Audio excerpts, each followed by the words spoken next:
sources. Welcome back, my friends, to Cosmos Candela here on Dying of Exposure. I am your game mommy, and I am joined by a number of, and this feels like the most inappropriate time I've used it, kooky cosmonauts. How you doing, kooky cosmonauts? Howdy. We're doing it. I'm not sure I can answer. I blinked out of existence. Yeah. So let's start with the recap. Last session, after Jonathan Bailey Vampire, and which is a great way to start off like the narrative of like the journey, is like I have vampires that don't even have names; they just have vampire actors or archetypes I've used, and then we got to where it was after Tery and Jonathan Bailey Vampire came back from their little extra dimensional date. Date to try and stall the violence and negotiate some sort of deal with our little group. Things were tense, moral discussions had, and more importantly, Eddie was busy, very desperately trying to save the most recent victim of these vampires' thirst's life. And in doing so, and in fully opening himself up to all of the noise and all of the things that had been the terror that harangued his mind since he could remember, Eddie disappeared out of existence. The rest of the group had no idea where Eddie went. The only thing left of Eddie was his spectacles. Eddie doesn't know this, but he was successful in saving and stabilizing that person's life. What Eddie knew was a trip to the past. At first, possibly a hallucination, possibly a dream, possibly some supernatural mind fuckery. But unfortunately for Eddie, or maybe fortunately for Eddie, it was a real moment. And in hopping backwards in time just a little bit, a few spaces, Eddie found himself at the beginning of what would be the rest of his life, even though that life would not last too terribly long. Finding love and family before finally sacrificing himself along with his spouse's wife to rescue people on Vela Station 1,000 years before the events of the game. That Eddie, the Eddie that is no longer with us, left behind 2 children. One of which, it appears, might have been the same mysterious ghost person that had been contacting him through his spectacles the whole time. And the other, unbeknownst to Eddie, unbeknownst to any of the group, at this time, it's a young boy whose name was always Tery, but their last name would eventually become Byte. The group gets called back by Grem to their headquarters, their base of operations inside an advertising base or advertising blimp in the station of Velis. Vampires having disappeared, absconded into the night. A promise made, we'll see if it's kept. Disasters and other emergencies happened all over the station, some which were thwarted by this very group, others not. Numbers were exchanged. Morticia Vampire and we'll leave that. No. We'll leave that thread in the I air. will kill her if she comes here. And if you go there, I'll kill you. Don't. Which we'll see if those promises are kept. And through some brief research from Grem at the blimp, we had narrated in that moment that records were discovered of Eddie Deckard from 1,000 years ago that died with his wife, leaving behind 2 children. Tery Deckard Jeremy, I want to say Deckard. I'm sure That I sounds mentioned right. her name. I simply must have. But we return to the blimp. Tery doesn't stick around.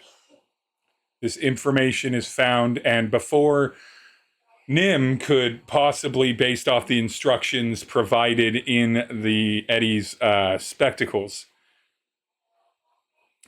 Tery is gone, not disappeared. You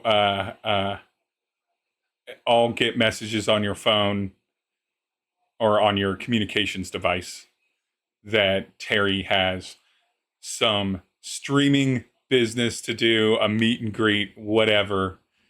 No read checks necessary. It reads as a lie. But Tery doesn't even go, or upon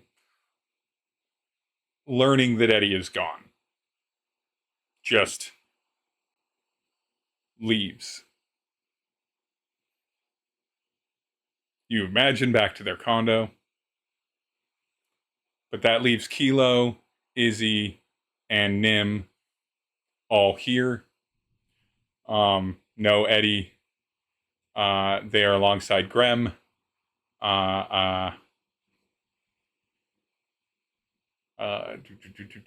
What is his name? It's the guy that you don't like's name. I forgot his name. Mark. Mark is in the hospital. Oh no. After the events of today, but you did save Mark. So and Milo is there. Yeah. I like Milo more than Mark, and that's saying something. Graham, hard to read in their gelatinous sort of like rough humanoid fluid shape, goes, yeah, looks like maybe that is the Eddie Deckard that we knew.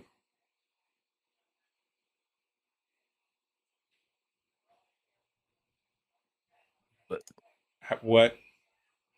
And Graham kind of looks up at the three of you, glances around for Tery, doesn't see him, checks their communications. It's like,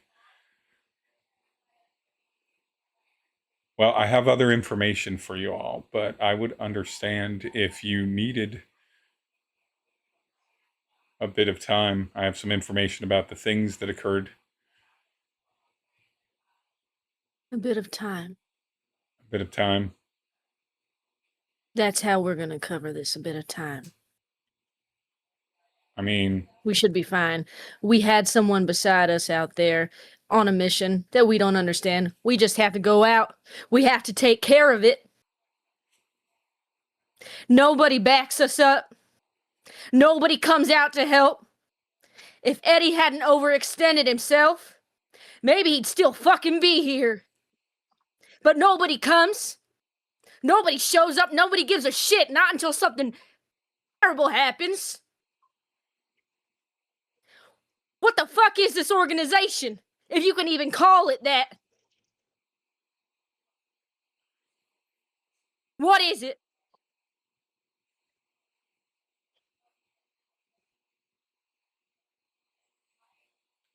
Graham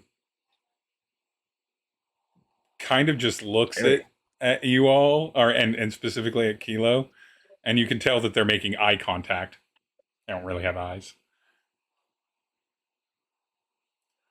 It's an organization to try and address when these sorts of things happen and help out those that would otherwise be dead. Well, who helps us? Nobody. Exactly. who could. We exist because there is no one helping. Not in a real way. I mean, there's doctors, there's emergency responders. Those people help. There's community. Those people help. But from a standpoint of money, knowledge, equipment, we're it.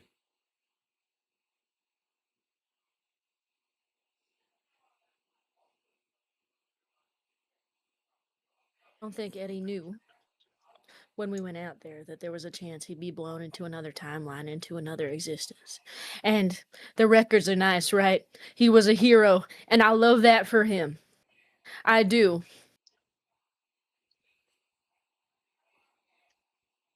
But he didn't know this was going to happen. There was no way he could have known that was going to happen. And maybe there was something he wanted in this life, too. I don't know. I can't make any promises in that regard. But I think this is being taken a bit too lightly for what's happened. Because he didn't die. Nobody shot him. Nobody stabbed him. That I can understand. That I can get. I've seen people die. I've seen people get shot and stabbed. I've seen it far more than anyone should. No one prepared us for this. It's not fair. And I'm not saying you can fix it. I'm not saying there's someone higher up the ladder that can fix this infrastructure, this shit organization. But I think we should... We're entitled to knowing all the risks. All of them. Okay.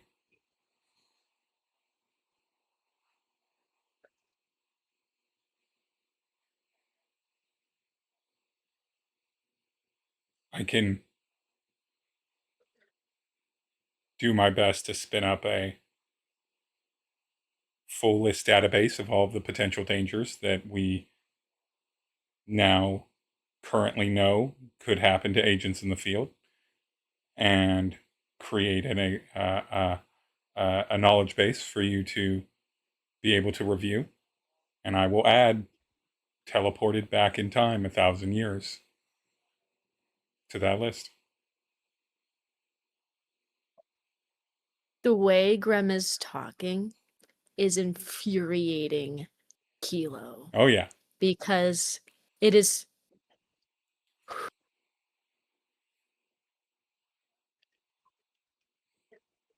You ever lost anybody? I lost this entire unit before you all. And how did you react Minus then? Yancey. Okay. How did you react then? I organized files, tried to create systems for support for any family members that were dependent on them, created cover stories about the disappearances, and then researched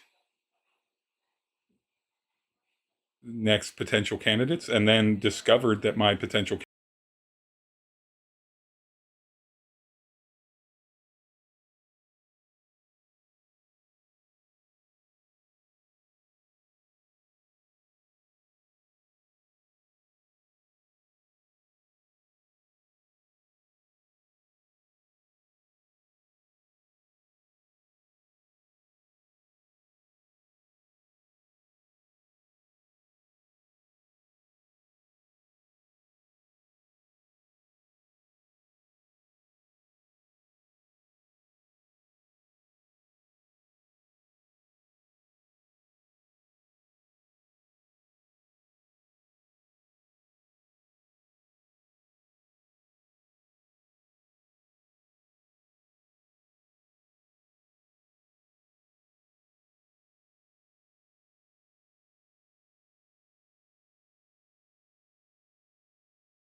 1, awkward. 2, Yeah. no one's gonna be happy. 3, he has his glasses because he can't see without his glasses. Like that's all in my. And those of you who got that reference, I appreciate you. But Yeah, of course. What about it's Nim? just I'm going. Oh no, go on, Wanna Izzy. cook. Sorry. Oh, but is he just cooking enough for everybody to eat? And it's pretty much, it's like that mother where something's bad, like, I need to get this kitchen together. We need to get everybody together to have fun. We need to eat and just sit down and be a family. Sit down and be a family. Right. Something goes wrong. You're like, I need to make a casserole now. I need a casserole Yeah. stat. I as a personal anecdote, I was that way the day Anthony Bourdain died. Yep. It was like everybody get together. I'm cooking Anthony Bourdain's beef bourguignon, and we are gonna drink too much. And then the next day, couldn't get out of bed. Yep. But that day, I was like, nope, get here, everybody. We're eating, we're drinking, we're having a good time. Exactly. And We're then, always gonna. and then tomorrow, Grem looks over to Nim as Izzy goes off to the kitchen.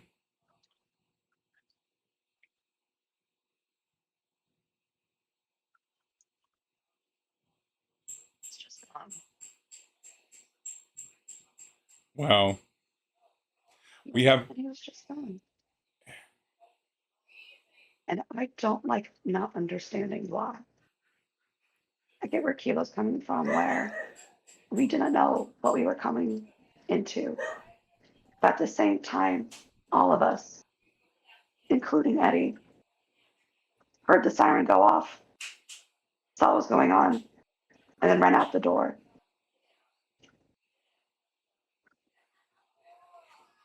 We all made that choice. Mm-hmm. Even though we didn't know the exact consequences, we all knew that there was potential. We all know that this place is a lot freakier than we ever thought it was.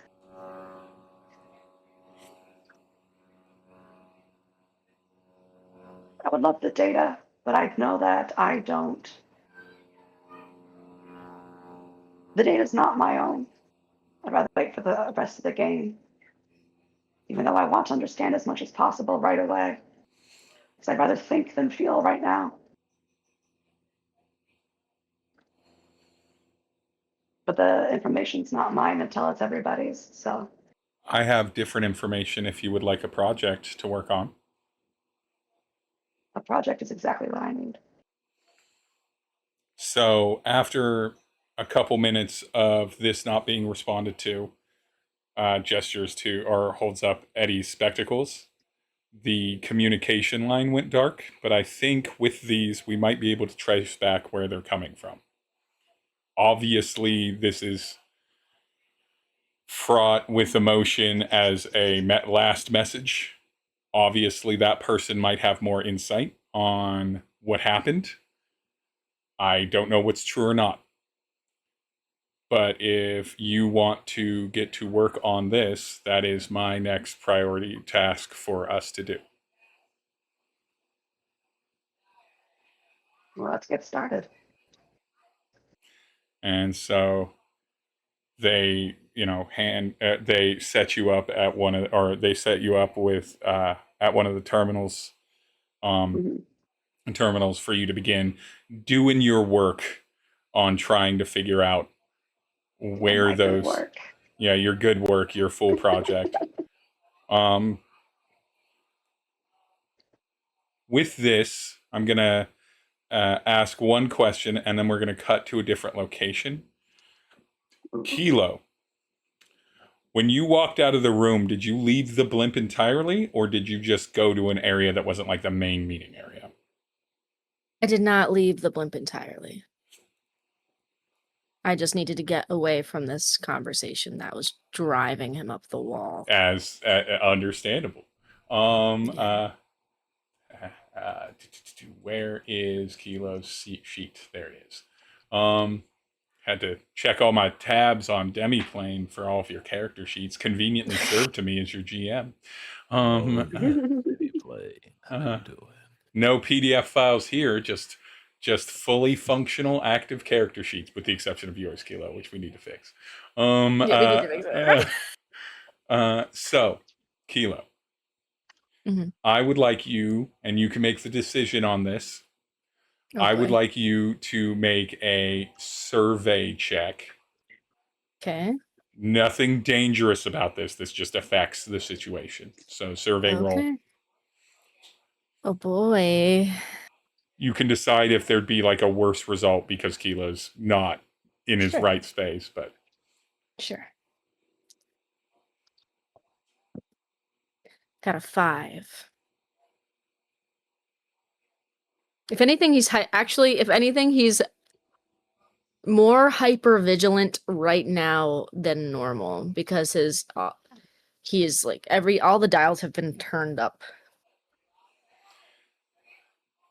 Right. you hear steps approaching behind you, and with a 5, you hear it as steps, so you know it's not Graham. Because Mhm. Graham I swear to doesn't God, make if noise. it's Mark, Steve, Mark It's not will Mark. die. Mark on is this in the board hospital. today. I'm not Mark putting is Mark. not. I'm not putting There Mark. there will be a second death, and it'll You be Mark. you hear steps Mhm. come up, and you just hear Kilo. All right. I turn around. I don't know how Kilo's reaction will be to this, but we'll find out What? after we cut to the next scene, which is Great, I which don't even know who it is. you don't know who it What? is yet. Okay. I'm gonna Screaming just the lean voice. into the skit on this because you said one phrase and it's just really put my mind into a place. It is not exactly the morning. It's a night ago. It's a night before. It's getting into the evening. It's around 7 p.m., 8 p.m. maybe. We're in a bowling alley. We're in a bowling alley. You said one phrase, and it's just hard locked in my brain. Absolutely, 100%. We're in a 100%. I'm here for it. And one would like to think that in the many thousands of years from now that culture has moved, that bowling would look very different or anything, but it does not. Not only is this bowling alley not even like rave night bowling where there's UV lights and rays, this bowling alley is straight out of the Big Lebowski. It is browns and tans. It is cigarettes smoking indoors with ashtrays. It is, it's not even computerized. It's the little like light pen writing to put the scores up on the overhead monitors. Those are flat and hovering and stuff.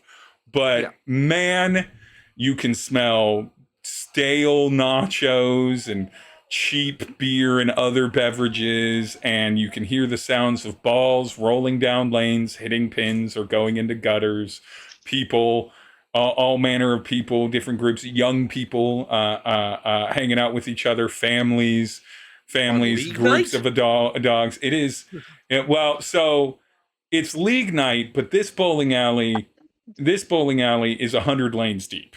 So the league night is on one half of it, and they just shut down half because you don't want more than 50 leagues would be already 50 ridiculous. teams in a league and everything. And so league night does have its own special little lounge area and its snack bar and everything like that, so they don't need to interrupt. But Will, would you please describe both the character that we're seeing and what they're currently doing in this bowling alley? Let's go. So, the character that we are seeing is a very tall, very heavy set man. And this is not heavy set. This is not like built like a brick shit house. He's not an athletic man by any stretch of the imagination. In fact, the bowling that he's performing now probably makes up the bulk of his cardio.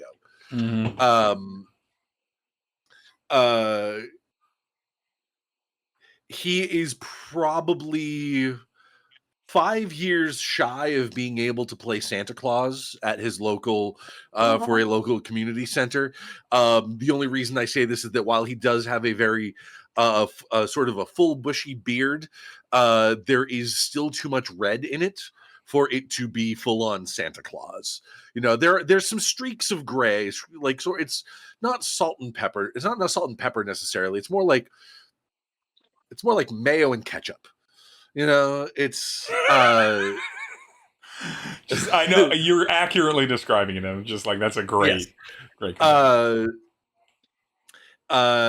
Hair is short and kept sort of slicked back in with some kind of product. Hard to really tell what he uses. Probably he's an older guy, so probably some kind of mousse. But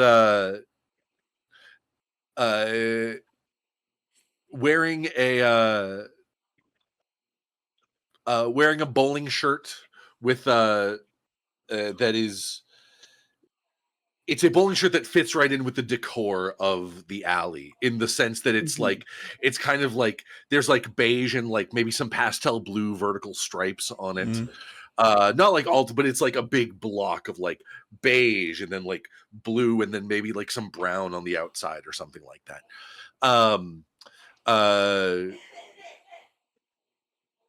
Comfortable pants, socks and Crocs. No, not Crocs. He's bowling. He'd be wearing bowling shoes. Yeah. The Crocs are tucked under the chair. Yeah, of course. Those are for on his way home. But he is. You're muted, Glitch. Does he have his own pair of bowling shoes? Oh, of course. He has his own own set of pair of bowling shoes. He has his own bowling ball too, which he is currently.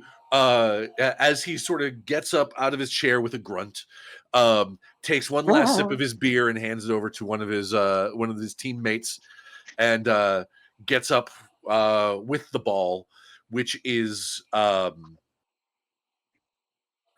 it is a white bowling ball with sort of a there is a Celtic knotwork design in sort of inscribed on it, and then sort of lacquered over so it doesn't interfere with the roll or anything like that. In gold, like sort of like a gold Celtic knotwork design on it, and gets up and just tells you, well, go ahead and mark the strike for me already, would you? And gets up and throws. No roll necessary. I think the strike strikes. I'm not even gonna make you roll for this. It's not a high pressure situation. It's a normal league night.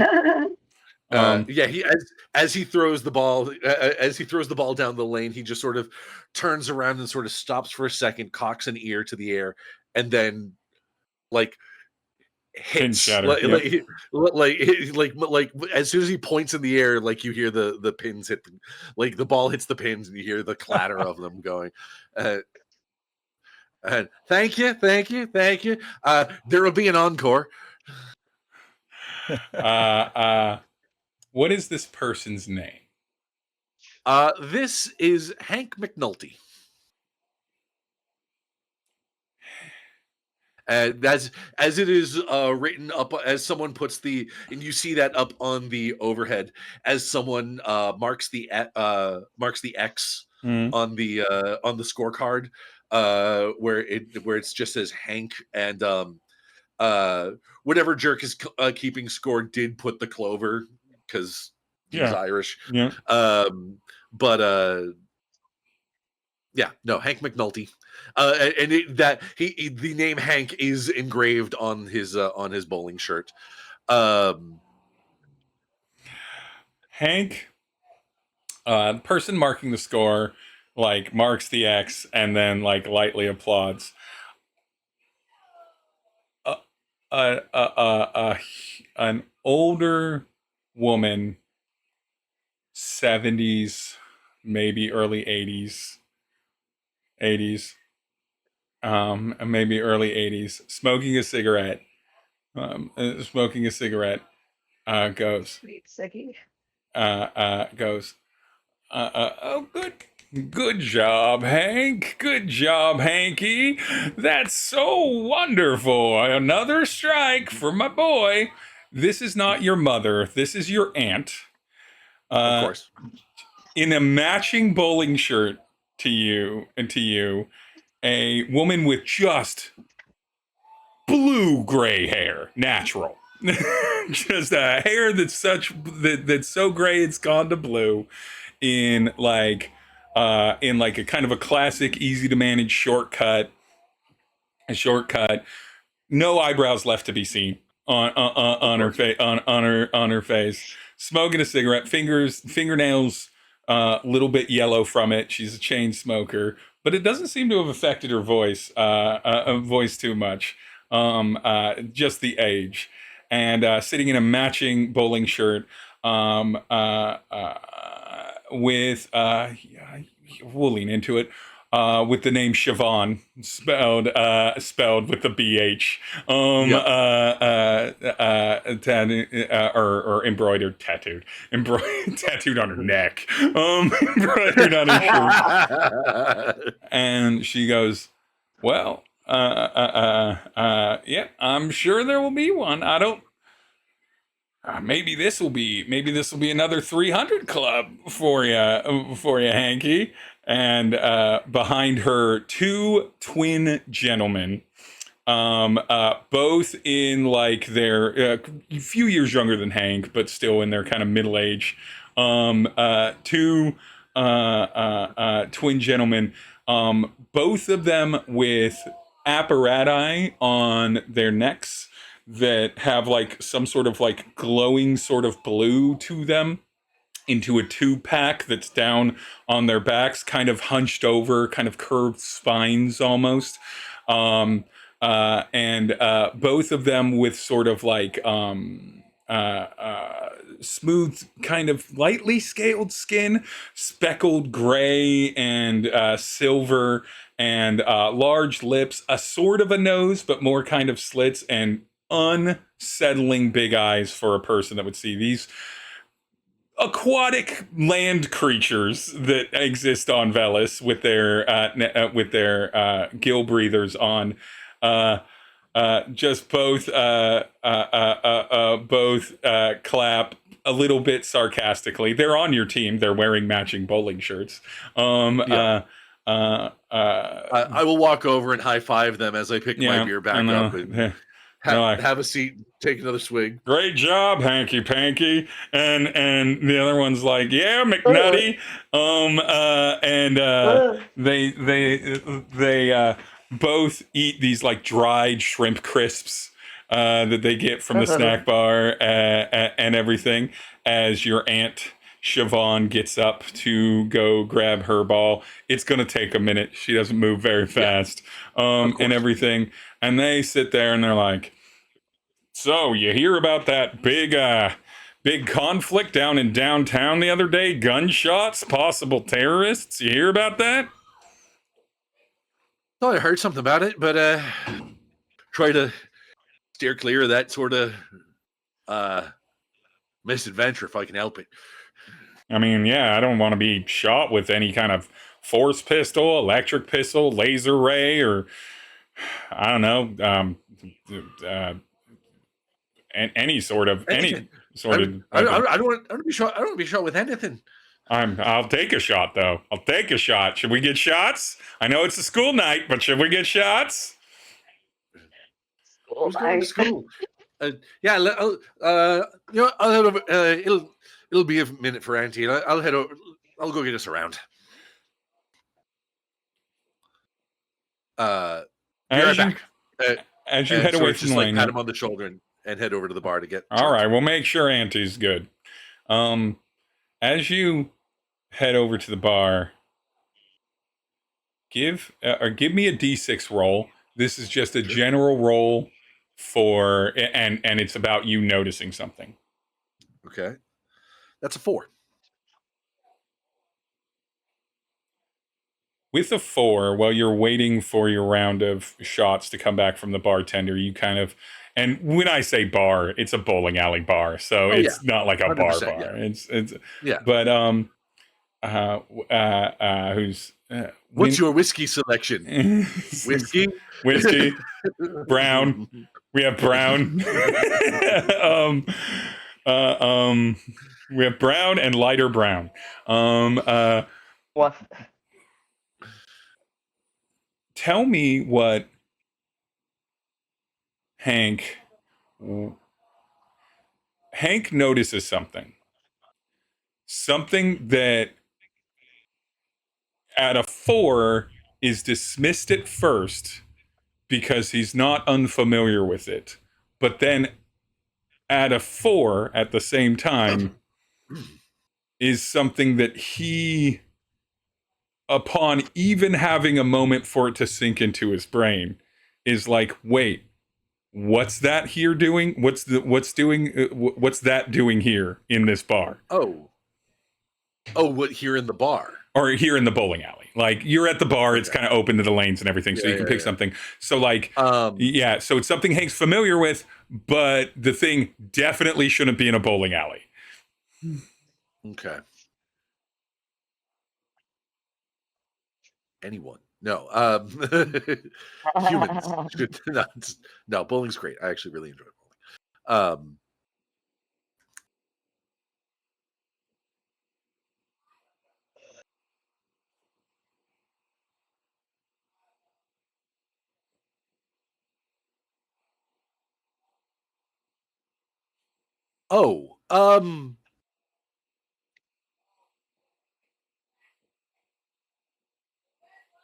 Someone in a suit. Like a little too crisp. Mm-hmm. Like that isn't like I can understand, like, if you are going to a bowling alley on a date and you're really trying to impress someone, or maybe like you went out to dinner and then your date was like, let's go bowling. Wouldn't it be fun to go bowling? And you're all dressed up. That would be one thing. This is an unnerving suit. This is Men in Black territory. Mm-hmm. Okay. This is Men in Black territory. This is corporate ghoul territory. This is funny to me because this is a character I'm currently playing in another game. Continue.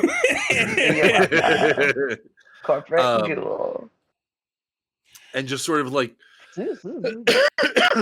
what's sort of, to see someone in a suit, it's like, okay, yeah, they're like somebody in a suit, whatever.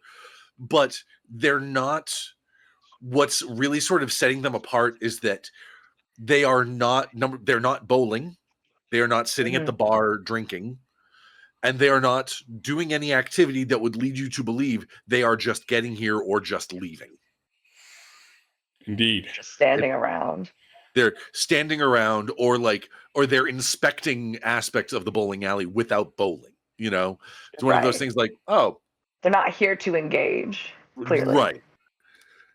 Okay. You Spooky. watch this person for a little bit, just disinterested, like semi-interestedly, because it's like, that's odd. I'm just waiting for my drinks. Yeah, that's weird. You see this person touch the side of their head. Suddenly a pair of sunglasses appears in front of, like, dark glasses. Also weird. You're in a well-lit bowling alley. Well, not well-lit, but very bright bowling alley, I should say. Yeah, you see the sunglasses come on. That's not surprising. Yeah. You see the sunglasses come on, and then you watch this person. As you continue watching them, I'm going to have you roll another d6. This is, again, no stat here. There is no, like, failure condition here. It just sort of, like, changes the narrative a little bit. Higher number, obviously better than lower. Or cleaner than lower, I should say. Mm-hmm. That's a 6. 6. You watch them. Let's go. And you're watching them quietly go up to different sections during their kind of meandering wander, where they're not bowling and they do look like they're inspecting, and marking sections With a 6, I'm going to say that not only are you at no point do they notice that you're doing this and you're confident about that. Why would they look at another bowler in a bar or Sure. at a bar? But you see them kind of, and you get enough time to watch them. It's not like they're marking things. Like at first, like at one time, you're like, are they checking for dust? What's happening? And then other Yeah. things, it looks like they might be fidgeting, but eventually you see that they are utilizing something that is marking a section with a particular symbol of some sort. Something. It's not like a letter or a word. And you're the Vela standard issue implant that translates almost all written language and spoken language so that you can understand it, Hank, isn't picking up anything like that from this. Okay. Some sort of symbols or something, but more importantly, after they mark them down after like 10 seconds, the symbols fade from visible spectrum. Okay. At one point, while this is happening, while you've had this brief moment, you suddenly hear one of the twins yell out, "Auntie!" And you turn, interrupted, and your aunt is on the ground, grabbing her hip, but laughing, but also clearly in pain. She's like 10, 12 lanes over kind of there, Sure. but she's laughing. And you also see that all of the pins are knocked down on the lane. So she rolled a strike and everything, but she does look like she might have hurt herself. And when you glance back, if you even glance back, this man is nowhere in sight.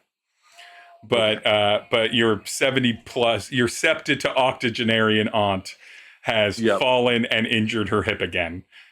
I'm bringing the tray of shots back over and just, Auntie, you're supposed to roll strikes, not your hip. And she's laughing and she's like, you don't tell me what to do, young man. You don't tell me what to do. And she's like, give me a drink and help me up. Here, get that in you. And you help her up. You finish the game. Eventually, the thought leaves you. It's a bowling alley. Yep. And the night wraps up as it normally would. Whatever you do in between the bowling alley and when you go to bed, it may be something we discuss later, but you make it back to your home and you're going to make it back to bed. We'll pick back up with you, but we are going to cut back to the other group. Sure. Yeah. Kilo. Oh, Kilo.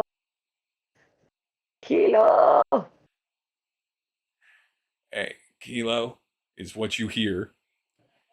And when you turn and look, this misshapen, tennis ball looking, I knew it. Okay. jumpsuit wearing weird little guy has one eye. And it's bloodshot. Did he have two before? Nope. Did he? He only ever had one. Okay. Yeah, he's a minion. It's been a while since we've seen him. Yeah, he's a minion. And he comes up to you and or he's standing, he's not approaching you, standing kind of at the natural passageway, transition way between the room that you're in and where he's standing. His eye is bloodshot, watery, and weeping. And he goes,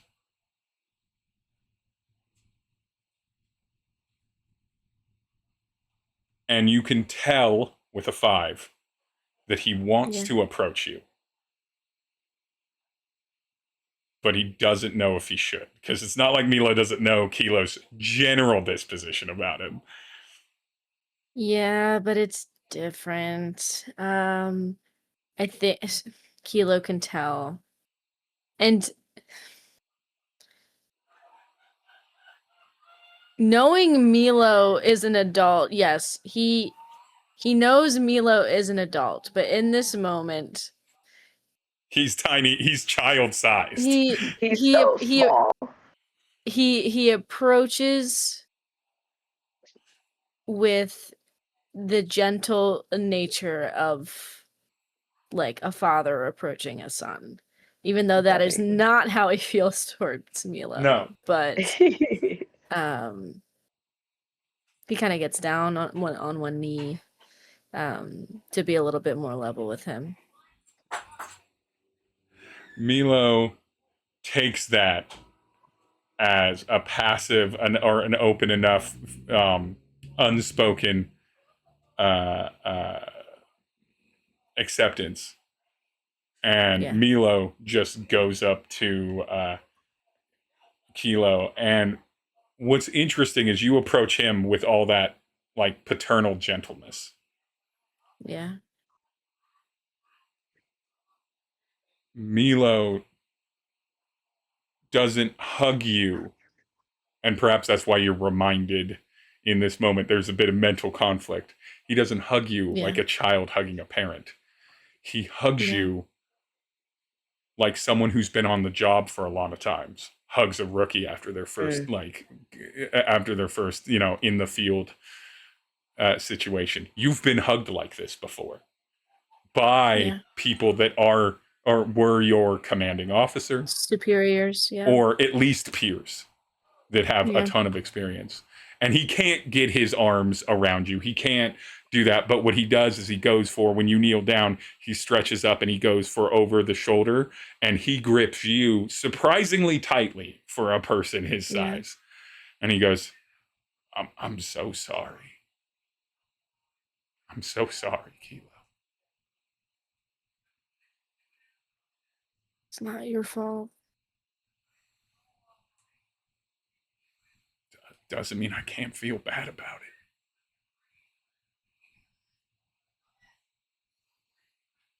I feel like this is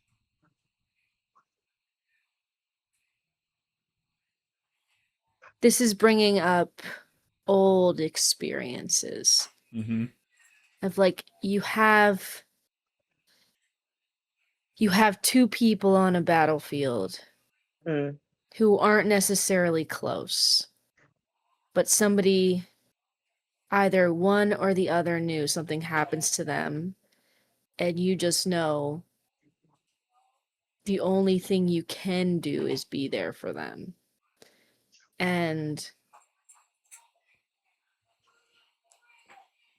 Kilo is not that old, but he acts more mature than he actually is age-wise because of life experiences.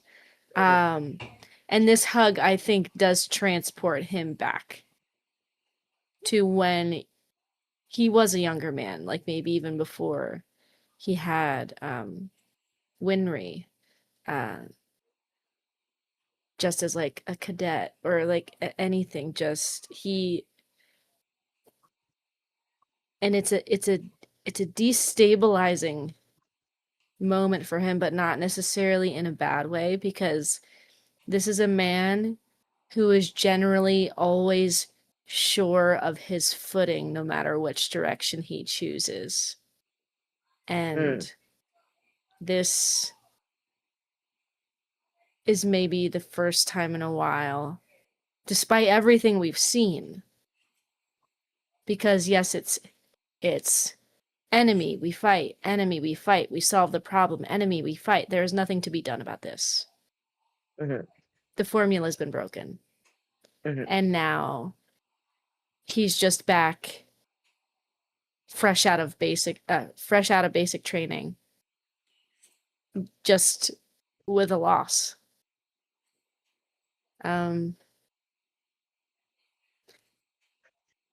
He, I think, loses himself in the moment for a second, hugs too tight, jogs himself back out of it, remembers Milo is just a little guy. So like when we do all four arms, we put one set away. The lower set we drop, and we stay with the top set. And I guess it's just kind of like two soldiers just hugging in a hallway. Mm-hmm. It lasts a while in silence, or relative silence, right? No one's talking.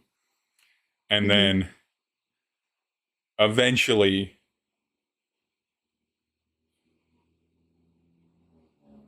after that, like, two-person vigil, Milo steps back a little bit, but leaves like a hand on your forearm, which is the easier thing than a shoulder. Correct.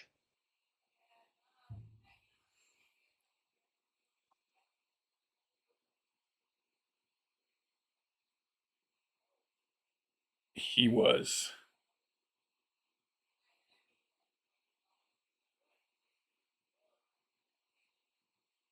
someone I hoped would have time to get better here with us.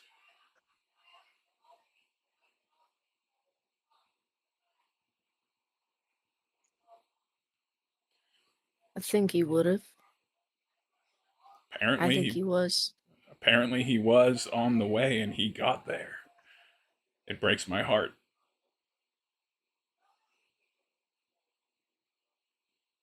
Just fucking. What? It's just crazy. Yeah. Sorry. You expect. I knew some of what we were getting into. From what we could understand, I understood that they were supernatural things happening on this station. I understood that. I got that.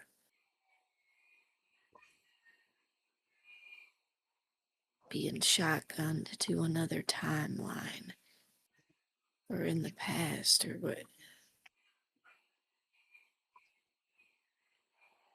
Bit much.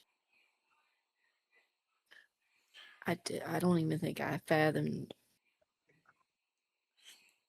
a reality where that could happen. I mean,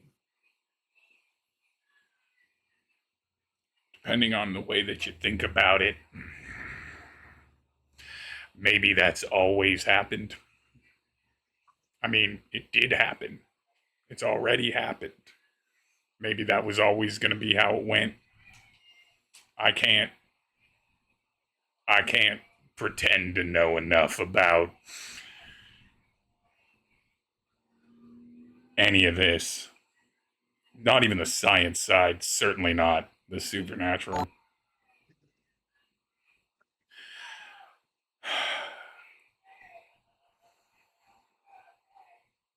You're right to be infuriated.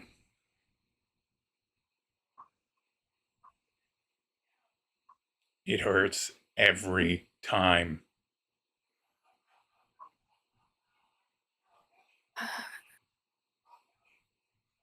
What is... I mean, I know everybody has different coping mechanisms. I understand that, but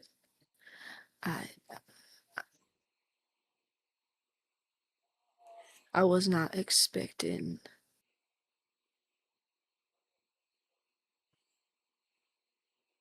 Gren,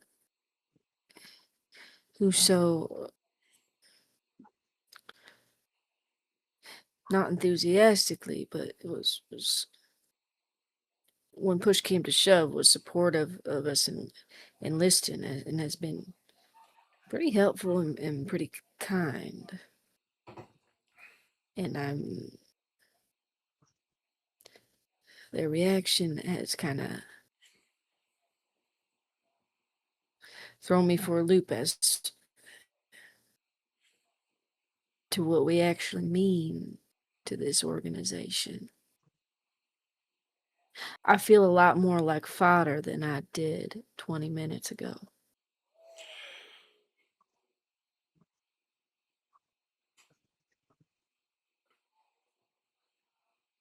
Milo sort of just looks down.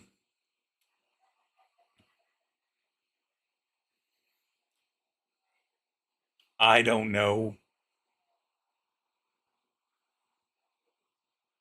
I've always assumed that there's some section of organization that like knows about all of this and is guiding things or managing things. But all of you were recruited by either accident or Senior Agent Yancey. And I know that Yancey doesn't know, or not Yancey, sorry. Yancey's the wrong word. Alexander. I was like, wow, Yancey's your buddy. I was like, Yancey really climbed the ladder. Yeah, That- You Works said that best. earlier. You said Yeah, I Yancey. meant and I'm like, Alexander, it's not the you're- fucking cat. I'm like, No. Yancey's cooking. You mean philandry? No. Yancey's It's like, got that's Yancey's what got fucking ambition. Yeah, you were all recruited by Alexander It's like, or that is through your connection to shady shit, Tery, yeah. who was being groomed to be a face for our cell of the organization. Yeah. I've been around long enough doing this work now. I don't know if anyone's in charge. Sure, we all have resources. There's some loose set of procedures. There's different cells. People get recruited. But I'm unclear if there is a head or if this is different groups of people in different circumstances that after generations are just moving on the same machine that was built however long ago. I don't know how long this has been going on. Milo unknowingly has just stoked an unstoppable drive to find out in Kilo. Well, I'll keep an eye out. Let you know if I find anything out about who's driving this thing.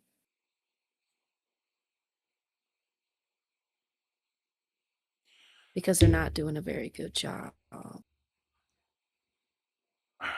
I'm gonna go back. I should head. Milo, give me another give me a read roll, Kilo. Okay.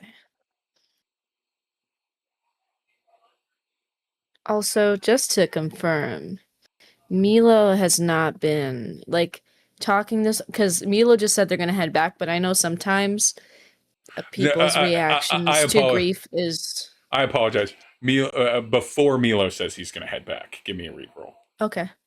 When you say when you emotionally, when Kilo emotionally has that private moment, Yeah, I want you to read Milo well that's in your head. I got a 3. With a 3, Kilo,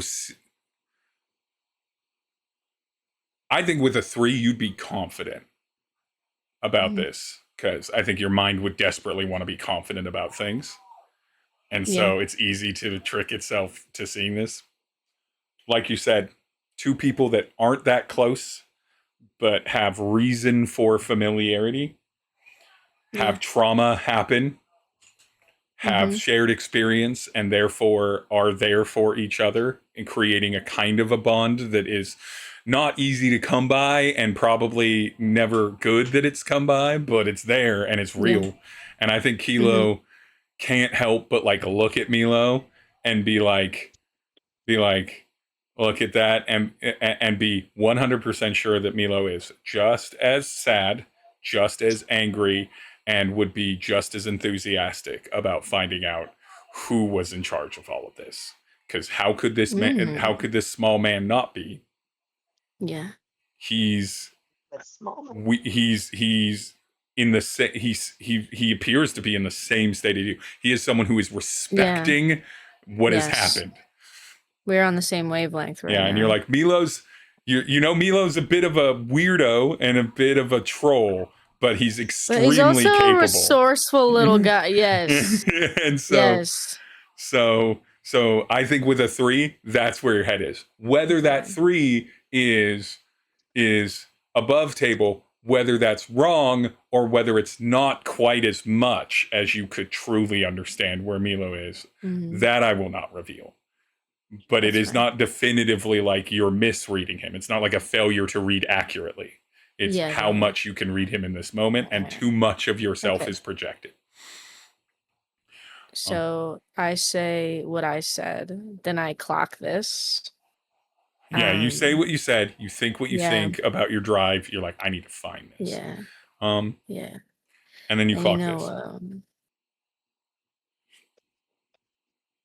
If you see anything or hear anything, you let me know, all right? Milo looks at you and goes, moment I find out, not on comms. Kilo extends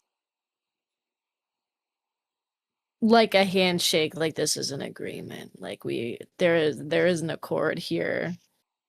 Milo grabs your hand, and because you were down, like you had gotten low and everything for him and everything, grabs your hand, but doesn't grab it to shake your hand. He grabs your hand where he like grips it, and a shocking amount of leverage strength comes out of Milo's little body, and he helps you stand up, as if you were asking him to help you stand up.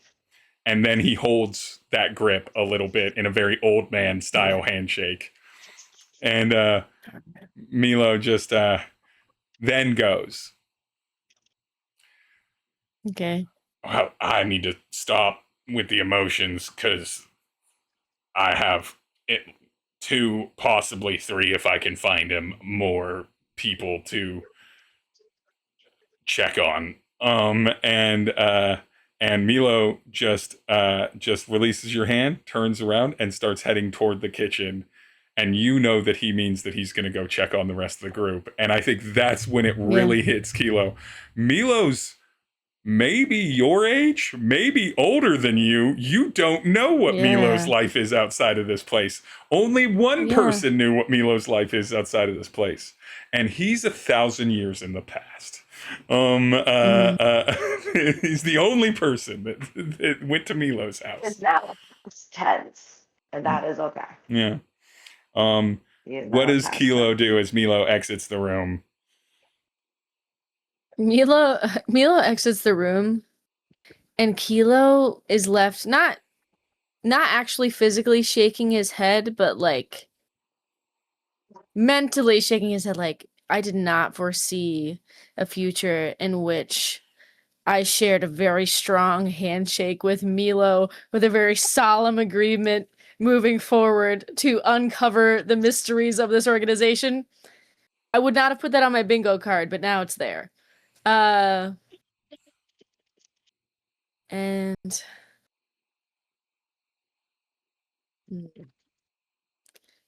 I did not see Nim leave the room. Nim is in the main area at a research console, like at a computer, basically working. Is Graham still out there? You know what? No, Graham isn't out there anymore. Graham has given Nim a task and upset Kilo, and so Graham is not currently in the main area, at least.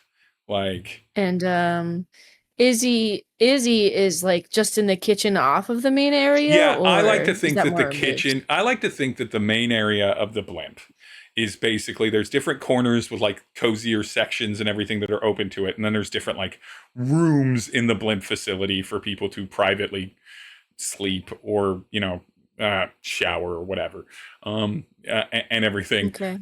But the main area is essentially one big open thing. And then Graham has an office that they work out of that maybe is their house. You don't know. You've never been in it, because Graham's always out in the main area, and or typically out in the main area. And the kitchen is like one wall of the main area with several islands. So the kitchen is sort of open to everything. Okay. Yeah. And so that's the kind of layout I envision. like I said before, Kilo was lacking sure footing, but this conversation has helped him reassert himself in his usual conviction as far as follow through and direction is concerned. So now that he's stabilized a bit, he walks back out to the common area to touch base to see what Nim and Izzy are doing right now. Seeing Izzy cooking and Nim working, and no Grem to be in sight, which would Kilo approach either of them, or watch them, or try to interact with either of them? I think this is like an impromptu group meeting. I think he's trying to get both of their attentions. Mm-hmm. I think it's easier for you and Nim to go toward kitchen than it would be for someone in the middle of actively cooking to be pulled away from kitchen. Nim is typing, and there are no words. You just feel someone moving your wheeled chair away from. You're like, oh, wait. They push you, and I just redirect you to my VPN. VPN. You're fine. You can look at it later. No. My train of thought, it's ruined. You'll get it back. What's Izzy making? Because I want some of it. Whatever it is. It is pretty much, it is a hodgepodge of, it is legit, like I said, it is frantic mom. Like, my baby's coming back from, my baby's gone, and I want to make food for when they get back kind of thing, where it's... Mm-hmm. It's like 17 different things all at the same time, basically. Good, there's beautiful. like pies and things like on pies, skillets. and pasta. Yeah. I imagine there's got to be some like stools around an island or something like that. Yeah, there's somewhere. milk ready for. There's like 4 different types of milk ready for Tery. I pick Nim up from her wheelie chair, put her in one of the stools, so we can fulfill Izzy's need to feed people right now. You need to feed, here are the eaters. Yes. Kilo can eat. Milo takes that cue and just quietly climbs up a stool as well, but does not interrupt things. Then we're going to, before we continue this meeting, jump back to now later in the night before, at around 2, I think it was, in the morning. How does Hank sleep? Is he a good sleeper? Is he a deep sleeper? Does he fall asleep on a chair? Does he go to bed? Does he wear night pajamas? Like, what's Hank's sleep ritual? Hank is we missed a message from Julia. Oh, we did? I'm just saying that now, yeah.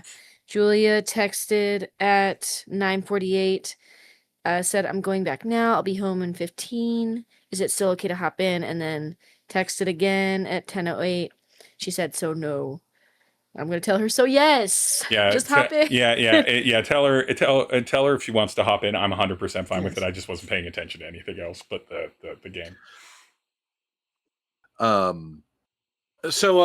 Hank is normally he's a pretty heavy sleeper, but he's tonight there's something sort of scratching at him mentally. And it wakes him up. And he's going to go check one of his books. Because, like, that's the symbol that he saw is sort of stuck in his head a little bit. That the guy in the suit was throwing around. And he's going to go look it up. Give me a D6 roll again. You can roll 2d6 and give me the higher. 6.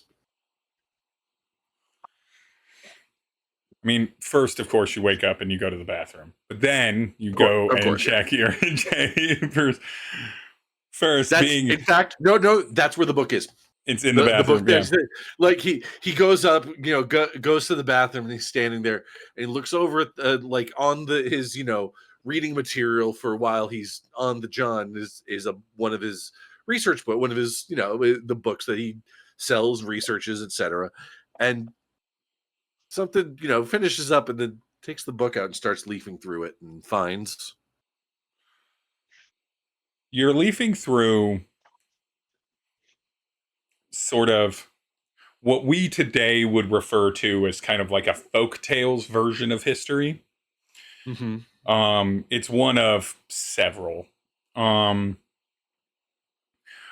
book itself is it's from a planet. It was brought with someone who died, left it in an estate, then with transferred hands and everything. It's hundreds of years old. Yeah. And it's a folk history on a particular section of systems of planets in a particular region of near galaxy to Velis.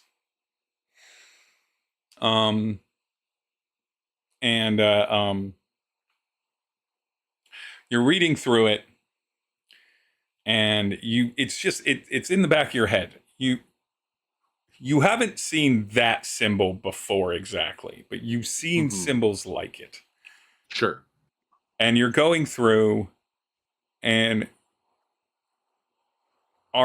it's something to do with Armageddon. It starts coming to you like something to do with end times. And so you start looking kind of toward you remember roughly where there's a few tales about that. Mm-hmm. Not so much an end time. Not like an end of the world, but an end of everyone sort of situation. Yeah. Maybe a reset. And a society that was able to tap into something because they'd been fighting this problem that they referred to as a darkness for multiple generations and been losing. And technology had failed them, and brute force had failed them, and prayer, religion, and faith had failed them. So they were desperate. And in desperate times did things that they could not explain. And there's more to this folktale that we'll certainly get into. But one of those things had to do with some sort of communication of alliance. It's really hard to read these older books, especially from places that don't exist anymore. Sure. Because the default on Velis is to make it communicable, understandable information in a modern era. Mm-hmm. And sometimes things get lost in translation. Some sort of allegiance or badge or symbol that would protect them from the coming darkness. It reads like a fairy tale that you might scare a child with at a campfire in one of those old video vids about going out into nature and staying the night. Yeah. But so much of the truth. Are you scared of the lack of light? I remember that show. Yeah. But so much, Hank, of the truth that you've pursued is read like storybooks and campfire tales, and not like scientific analysis and test subjects. So much truth exists outside of historians and public records, and even outside of surveillance cameras and biometrics and the things that even even this far along in technology that are still inexplicable and still not assigned to, well, that's just a thing a species can do. That's just a thing people from this planet know how to do. Yeah. And then the alarm starts sounding. The big, giant Velis. You're familiar with it. Everybody, when they go to school in Velis, does drills. If the Velis emergency systems alarm starts sirening, somebody or there are functions to go to. And Yep. does Hank, does Hank own any pets? Yeah, he does. He owns a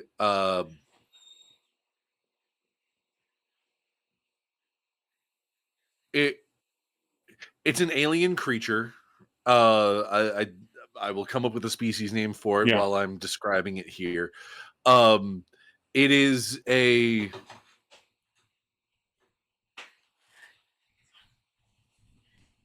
it's a six-legged lizard. About the size of no, we've had enough lizards. Hold on, we need something different. No, it's a six. I'm offended. First of all, we can't just walk by that. I'm offended, and now I'm going to mute myself again to cope. Well, I'm more lizard, so I get it.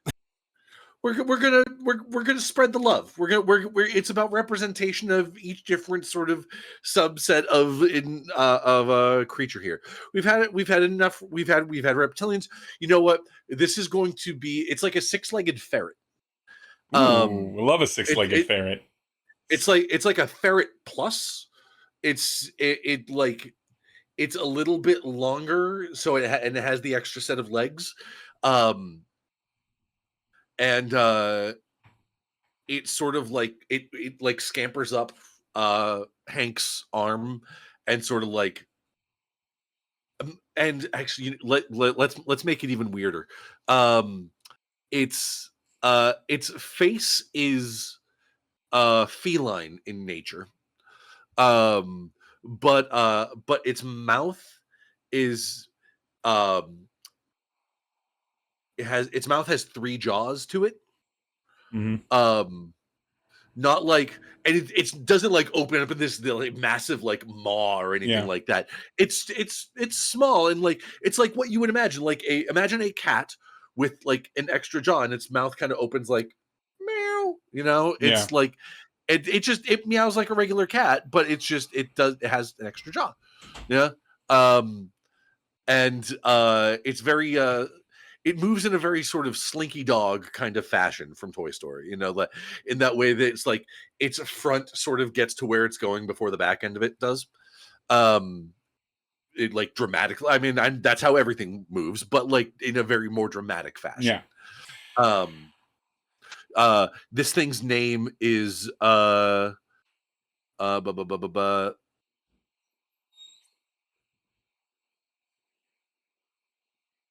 no, this thing's name is Jinx.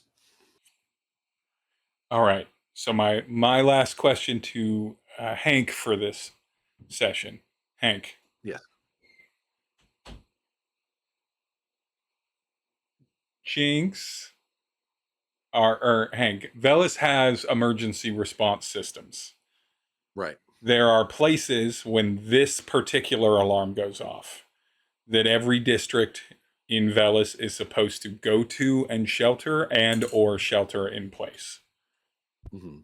Does Hank go to community and shelter, or does Hank stay in place? And you would be able to, you know, that like part of the policy is if you have pets, you can bring pets, assuming they are not a threat to other, you know, creatures generally. Right. It's going to be a shelter in place kind of thing. Because Hank lives right above his bookstore, right above his shop. So it's that's his livelihood. So if this is the kind of thing that he needs to be able to protect this, then he wants to be here to protect it. So yeah, he will shelter in place, you know, close the shutters if he as need be, but he's staying where he is. As we leave, but he will whistle to have Jinx come up and just be like make sure she's safe and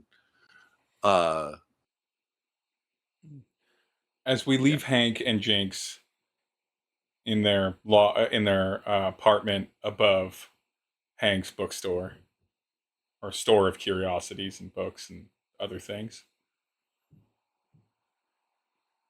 Hank doesn't see this. Jinx may eventually pick up on this, but it's too early in it. In another room that butts up against one of the large structural walls of Velis. Not an exterior wall, just one of the structural walls of Velis that help make this station like a unit that can withhold the gravitation of its own rotation. Mm-hmm. Event sees a set of fingers sliding through it, gripping it, No. and slowly beginning to shift the vent metal, the like more bendable metal, in another room. But we'll return to that scene from hours ago on a very bad night, which may not be the greatest night for Hank either, when we collect together next time. For now, we're going to cut back to the blimp. As a heads up, Julia, because you're just joining us, Tery is not at the blimp. Tery is somewhere that is not the blimp, now that you're here. And Tery has told the group he simply must go back to the condo after all of this, like this terrible night or terrible morning, and has to stream and do some sponsorship stuff, and has sent that off and did not form it very convincingly, but it doesn't matter. And so we're going to return to the blimp where we find Kilo, Izzy, and Nim and Milo all sitting at one of the kitchen islands and stools as Izzy is delivering food out to them. What are you all? Well, Izzy is delivering food out. Nim, Kilo, and Izzy. Are you filling the silence with words? What are you talking about in this wake? This sort of like sudden, private, intimate wake. How are y'all holding it?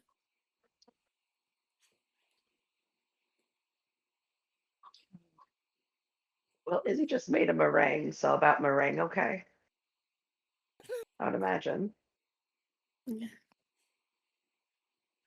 You know, She you have to everything's make up a quality. meringue. What'd you say, Glitch? Like I shoot everything's up to quality.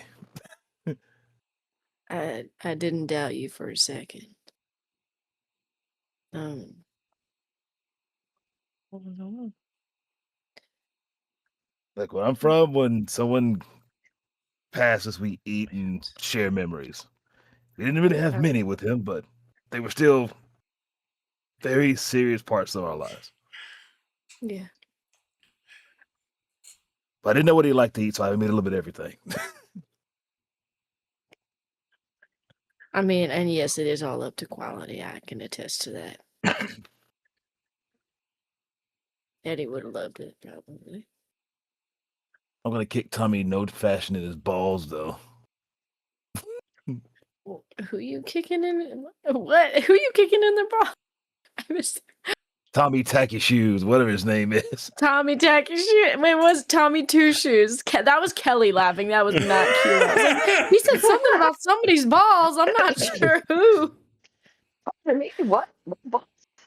Yeah, Tommy Two Shoes can kick rocks. I'll kick his rocks. Yeah, you would. I believe it. Because in Izzy's mind, he has something to do with this. He's got to have something to You think Target to Tommy blame. Two Shoes is responsible for injecting Eddie into the past? No, because every time love he's that. left, every time he's love left, that. it has something to do with Tommy Two Shoes. That's true. fair. That is That's fair. true. It's It's a great fair place to put your anger. Just like Izzy has, like I said, Izzy has nowhere to put this anger. He's trying to find it's in food and kicking Tommy Two Shoes in the balls right now. I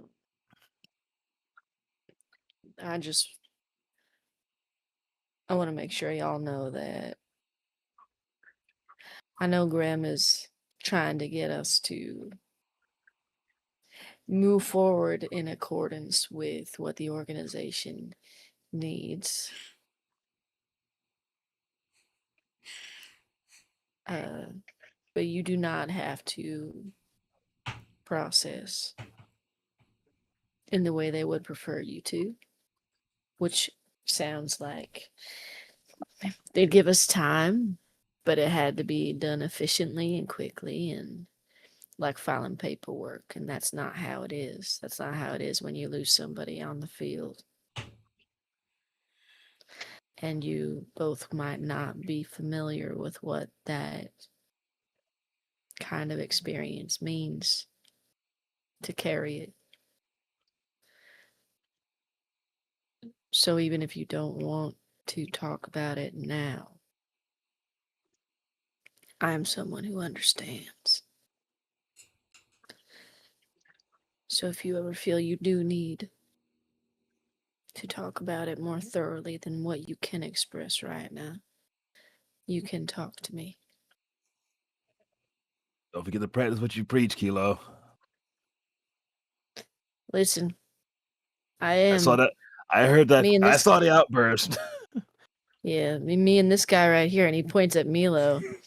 Milo is currently housing an entire pie in one giant, Trust open, me. stretchy cartoon mouth bite, and he I just legit looks look up. at me like, I I cannot believe Milo is in the scene and Tery isn't. it's And it's my fault. it is when it comes to this kind of stuff. It is better out than in. So I'm sorry if my outburst startled anyone in any way. I'm used to We it. all pal. know that you have a massive heart underneath those pectorals. It wasn't necessarily surprising that you're going to feel something that deep.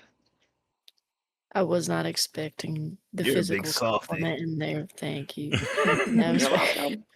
Thank you, Nim. You're Peck welcome. stance a little bit subconsciously. But like he doesn't mean to. But, Yeah, a little bit of that. Thank you. They just thank you.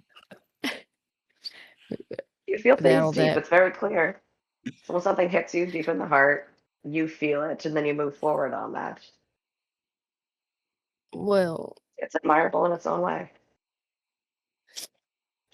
there was a time where I did try to numb myself to a lot of that, and that got me nowhere good or healthy. So I had to try not to do that quite as much. And that being said as well,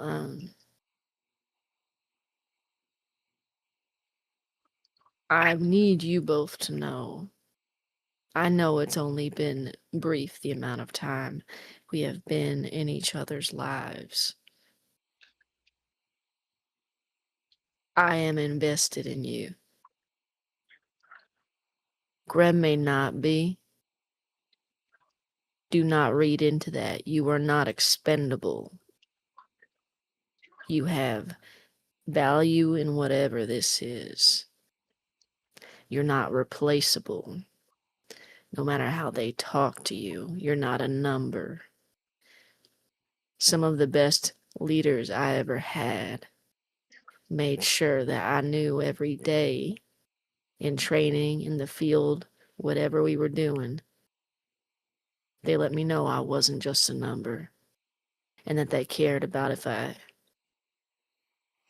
had breath for one more day.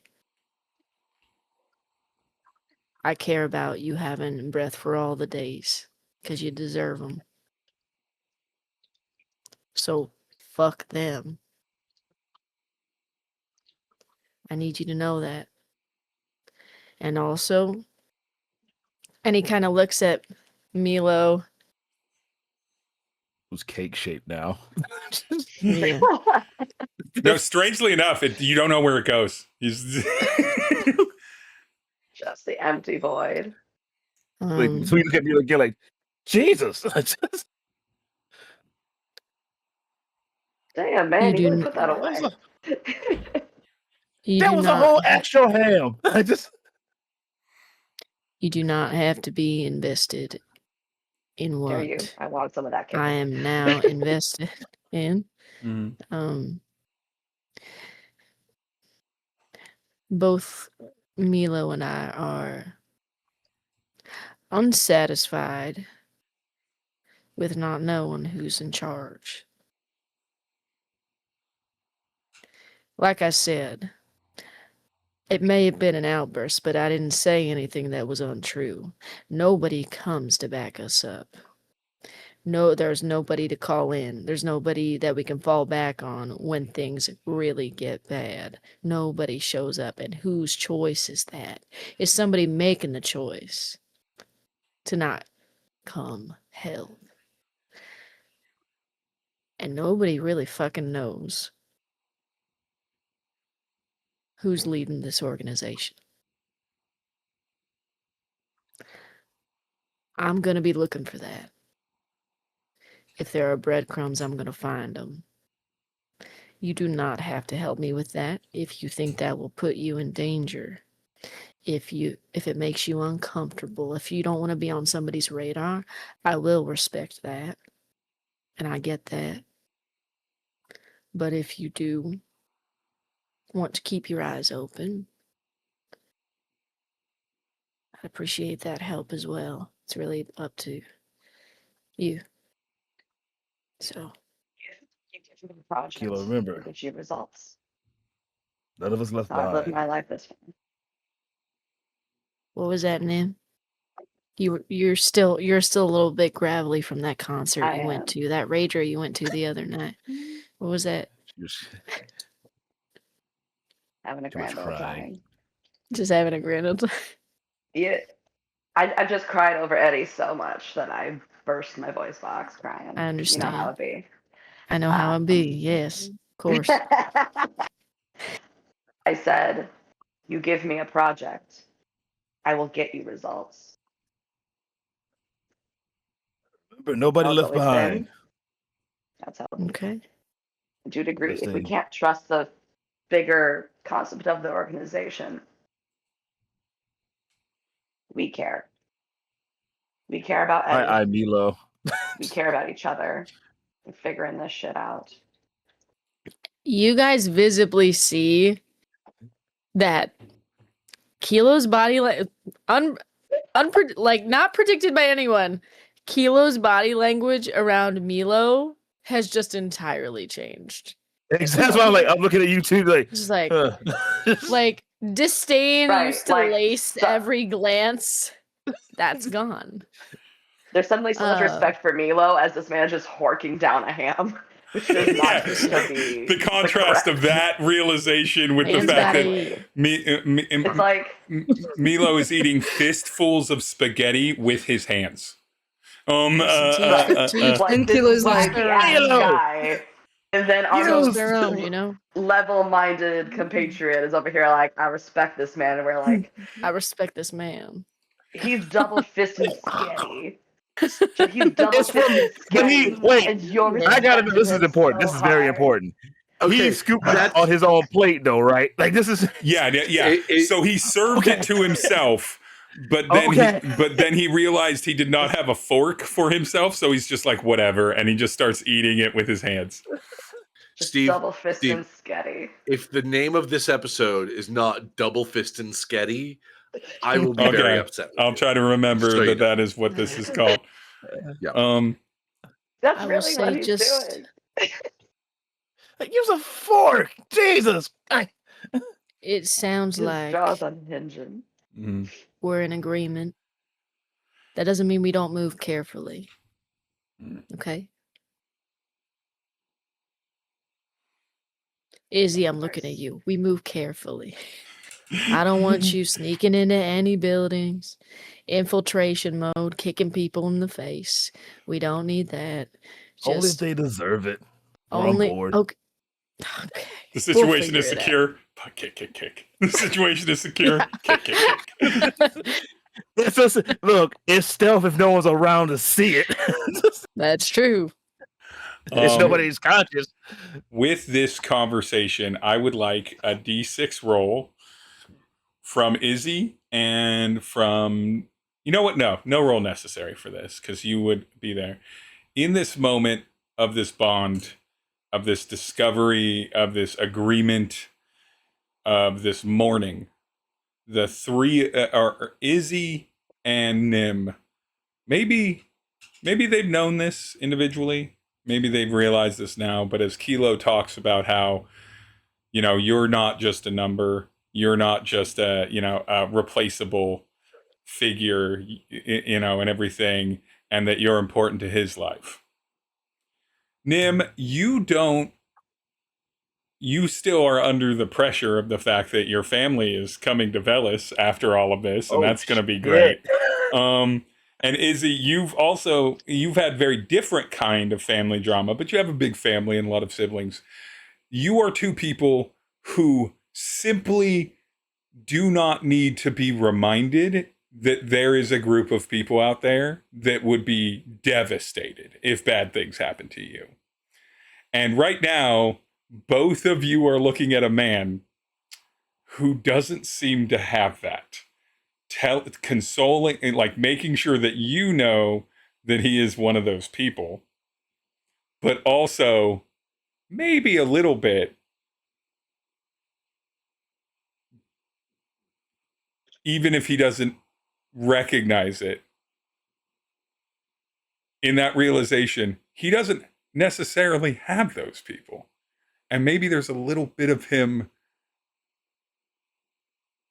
that even if you all only have known each other a couple months, connected so quickly, not inappropriately so, but so quickly, maybe he needs those people. Maybe not in a speech or anything, but I don't know if, whether he thought it before or you're just thinking it for the first time now. Oh, Kilo's going to get a very big, uncomfortable hug from Izzy one way or another. It was going to end in a group hug. But this episode is going to end in a group hug. It's not, unfortunately. But for you guys, maybe. Steve said no love here.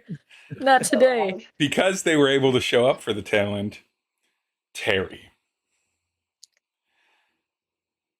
Does Julia know? Just heard the news. Julia, we got to see live on stream Julia finding out that Eddie died last episode. Oh gosh. That's not even the big thing, Julia. There's more. But Tery doesn't 100% comprehend what happens other than Eddie is gone. Just like Julia. Graham said something, and immediately, the moment that the concept of Eddie being gone, Tery knew what was gonna happen next. People were gonna be emotional. People were gonna be so sad that Eddie is gone. How many times has Tery been around people that mourns, and how does Tery feel as a person that is hundreds of years old when people are mourning the loss of people? Oh, empty? Mhm. Probably. Numb. I would think so. I think he feels, of course he does, because he's kind of a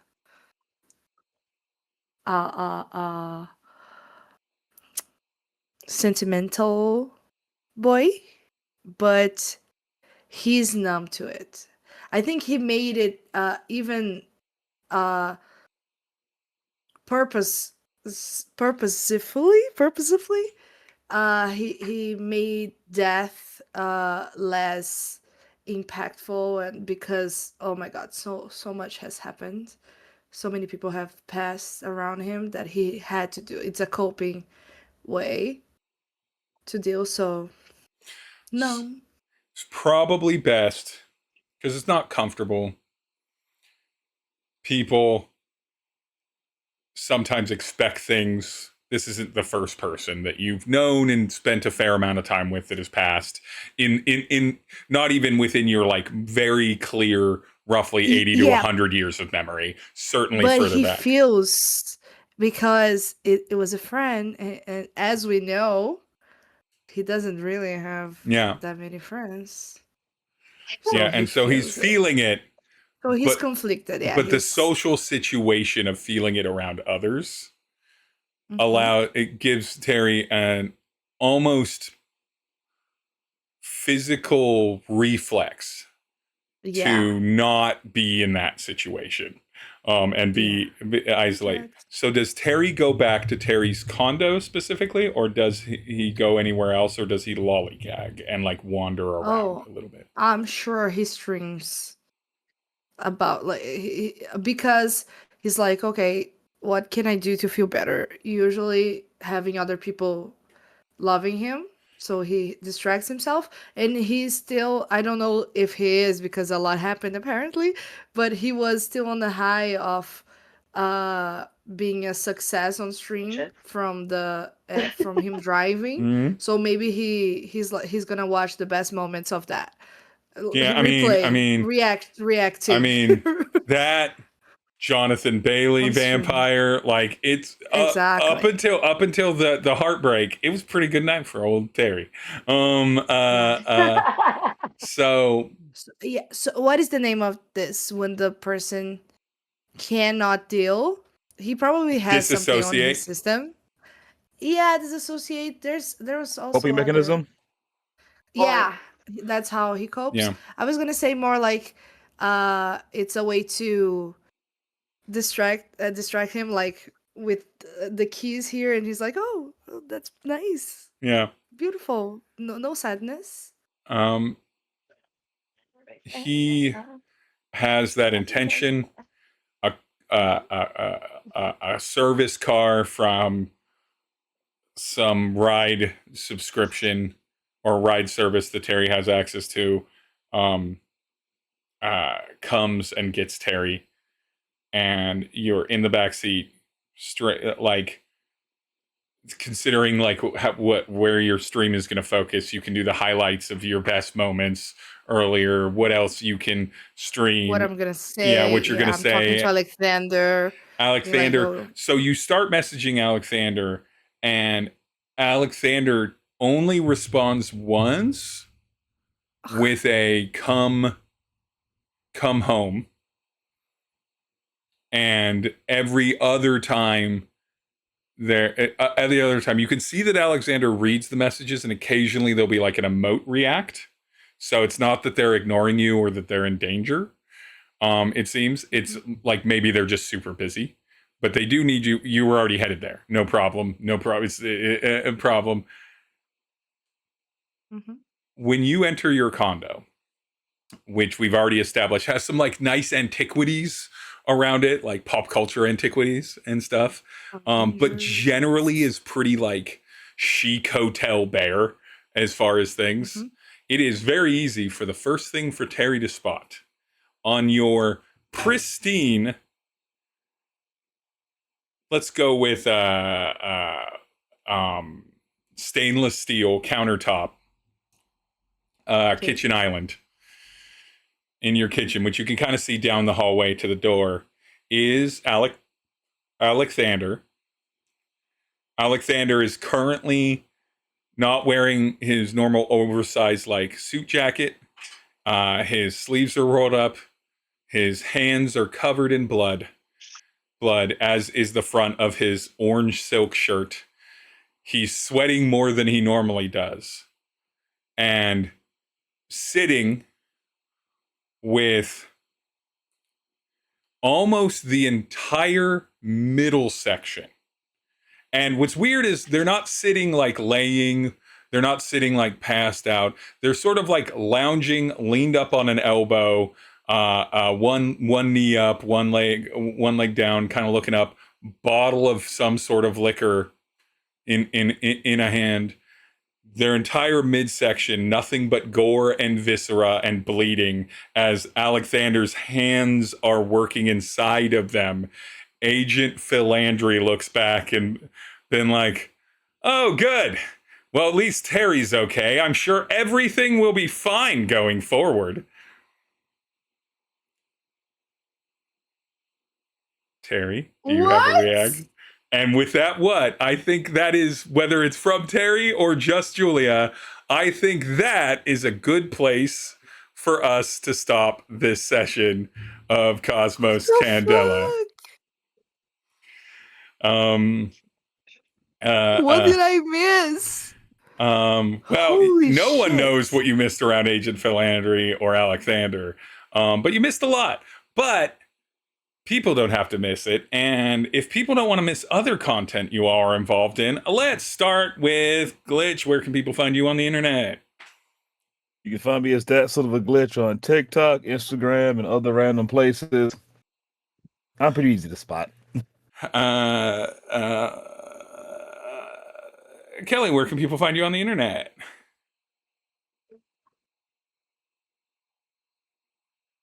Did I lose Kelly? Is Kelly frozen? We'll go to Will. Will, where can people find you on the internet? You can find me over on TikTok at Radio Free Will. You can also find me playing games over at ADH Adventures, and you can also find me complaining about wrestling over at BC WrestlePod.